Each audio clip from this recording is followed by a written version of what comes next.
Hello, the theme of these podcast messages for this next series is Your Mental Wellbeing Starts Now by psychotherapist and wellbeing practitioner Primrose Roberts. Today, I want to focus on anxiety. What exactly is anxiety? There are many different quotes and definitions that you may have come across to define what anxiety is. But to put it simply, anxiety is where you believe that you do not have the capability or capacity to deal with a challenging situation and or individual, and this situation has now grown out of proportion in your mind. Anxiety can be broken down into 5 main parts or stages. Stage 1, the fear of something or someone. You look at a situation, whether it is real or imagined, as something to worry about, and eventually over time you feel frightened of. Also, you view the situation as a threat and intimidating, and then you worry consistently about what this may mean to you personally and your survival. Stage 2, the belief about it. You start to believe in your mind that the situation, task, or individual is big, huge, insurmountable, more powerful than your ability to cope with. You then rapidly doubt everything about yourself and question your capability, your skills and experience, which then affects your self-confidence and self-esteem. Stage 3, you reinforce the belief.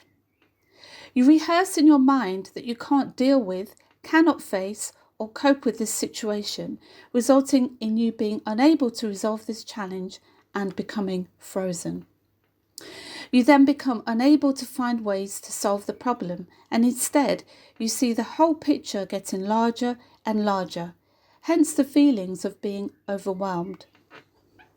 You regularly believe in your mind that you haven't got what it takes, which results in you being unable to sustain a consistent approach to addressing the problem. Your feelings of low self-esteem and anxiety increase, now followed by feeling very low, often to a point of depression and frustration.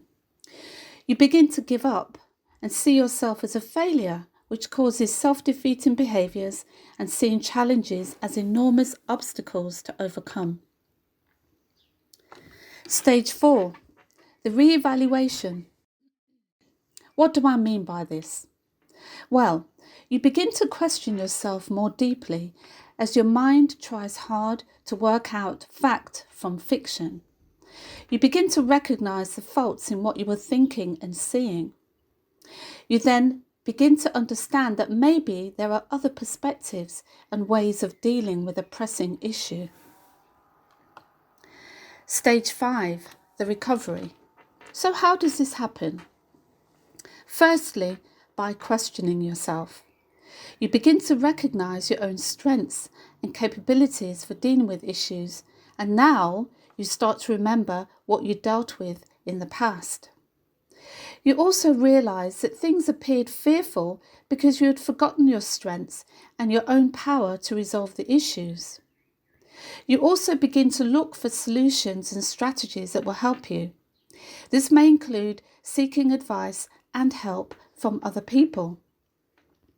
You also begin to rehearse in your mind how you will approach the situation to begin to take back control of what was once an anxiety-provoking problem. Finally, you take action as your confidence builds and you demonstrate to yourself that you are capable of facing this problem and that you do have what it takes to deal with things appropriately. Overall, you are learning not to be afraid anymore. So, whenever you start to feel anxious about something, or a difficult situation is emerging, or an individual, think about where you are in one of these stages. Remember that you do actually have what it takes to deal with all kinds of difficulties and problems. This may also mean getting some help and advice as to how best to address the problem. But more often than not, we create the problems in our own minds first. So why not think about looking at an issue in small, bite-sized pieces that is more manageable? Set a realistic goal that will help you to deal with that small piece and go from there.